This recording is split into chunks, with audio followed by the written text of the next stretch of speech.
Hey everyone, a massive welcome to all of our Genesis International College students. I am absolutely pumped to be guiding you through this explainer today. We're going to be diving into a foundational cornerstone of your whole carpentry journey, which is Unit CPCCCA3028. More specifically, we're zooming right in on Topic 1, which is all about how you plan and prepare. Because in construction, just like in learning, a solid foundation is literally everything. If you nail the preparation, the build just follows naturally. So, think of this as your essential roadmap to mastering the very first steps of this totally critical unit. Think of this explainer as your official toolkit from Genesis International College. It's been carefully designed to set you up for absolute success, making sure you're fully equipped and super confident, whether you're sitting right there at your study desk or, out there stepping onto an active construction site. We're going to make sure you have exactly what you need to excel. All right, here's the game plan for today. First, a quick welcome to CPCCCA3028.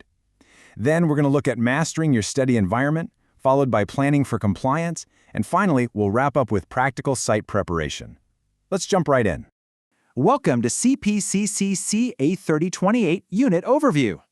So, the full technical title of this unit is Erect and Dismantle Formwork for Footings and Slabs on Ground. Basically, this unit is custom-tailored for carpenters working on residential and low-rise projects. Our core focus here is mastering slabs on ground, creating rebates, and setting up steps to strip footings. It's the essential groundwork, the stuff that literally gives a building its shape and structural footprint. By the time we're done with this unit, you're going to hit 4 core learning objectives. You'll know how to plan and prepare, erect the formwork, strip the formwork and get it ready for reuse, and finally, execute a proper cleanup. But for today's explainer, we are laser-focused entirely on that first bullet point, planning and preparation.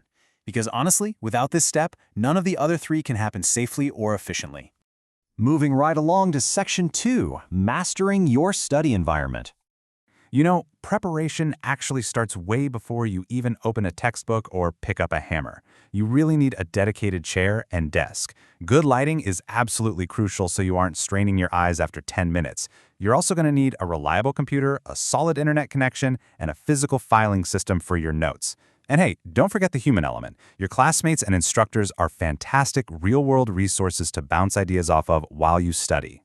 And look, when it comes to time management, how you study is honestly just as important as what you study. We highly recommend short, regular sessions over those long, sporadic ones. Let's be real. Trying to cram 6 hours of highly technical building codes into your brain on a Sunday night, that usually just gives you a massive headache, not a high grade. So create a realistic timetable that actually fits your schedule. Set goals you can hit and focus strictly on the quality of your study time. That is the secret sauce for absorbing complex technical knowledge. Okay, Section 3, Planning for Compliance. First things first, let's make sure we're all speaking the exact same language here. When we talk about boxing, what we're referring to is the temporary formwork used to shape wet poured concrete. This boxing holds the whole shebang in place, and it has to remain completely structurally sound until that concrete is 100% cured. Having this clear definition right out of the gate ensures every student and eventually every crew member on your site is on the exact same page. Now, before you even think about installing any boxing to hold that wet concrete, doing a systematic pre-start planning process is quite literally non-negotiable. Proper planning is the absolute best way to protect your crew's safety on the site while simultaneously ensuring the final structural integrity of the project. It's not just about getting the job done quickly, it's about doing it legally and doing it safely.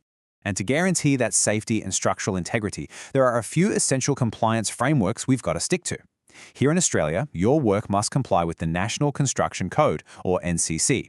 You've also got to follow the specific Australian standard, AS3610, which governs formwork.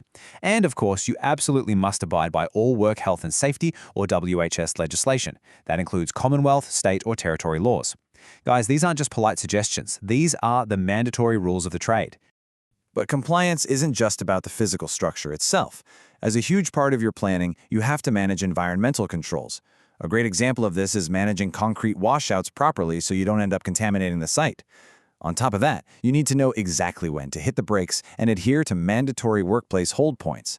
Basically, these are specific stages in the build where a formal inspection or approval is legally required before you can pour a single drop of concrete. Almost there. Section 4, Practical Site Preparation. So, to establish your required levels and actually contain all that wet concrete, you're going to be working with a few different approved boxing materials. Depending on the specific job, you might be handling traditional timber, metal, masonry, fiber cement sheeting, or reconstituted timber products. You'll be using these right alongside the appropriate fixings. So, knowing your materials inside and out, that's step one of practical site prep.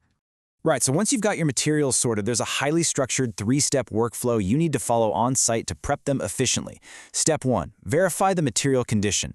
Step 2, perform the technical preparation. And Step 3, organize by task order. Let's break down exactly what each of those steps actually looks like when you're on the tools. Okay, step 1 is all about verification. Before you build a single thing, you absolutely have to check your materials for straightness and look really closely for any structural defects. And hey, if you're reusing materials, you must strictly separate the good, reusable components from anything that's damaged. Any damaged timber has to be segregated immediately for either repair or proper disposal, just so it doesn't accidentally end up in your formwork and compromise the build. Once everything checks out, we move to step 2, technical preparation. This is where you take your job instructions and pre-cut your boards, your form ply, and your stakes to the exact sizes required. And yep, that golden rule always applies. Measure twice, cut once. A super crucial part of this step is explicitly labeling specific components, like your rebate forms. Doing this makes sure everyone grabs exactly the right piece in the middle of a busy build, avoiding a ton of headaches. And finally, step 3, organize by task order. Guys, I can't stress this enough. This is an absolute game changer for on-site efficiency. You want to stack your cut and labeled materials in the exact sequence they're going to be installed. So if you need material A first, it should be sitting right on top of the pile, not buried underneath B and C. It sounds simple, but this little organizational habit saves an incredible amount of time and physical energy on the site. So, if you take nothing else away from this entire topic, let it be this. Systematic pre-start planning ensures your work complies with all WHS, environmental, and workplace requirements. It protects the safety of your crew, and it guarantees the structural integrity of your project. Compliance and preparation, they aren't just annoying paperwork.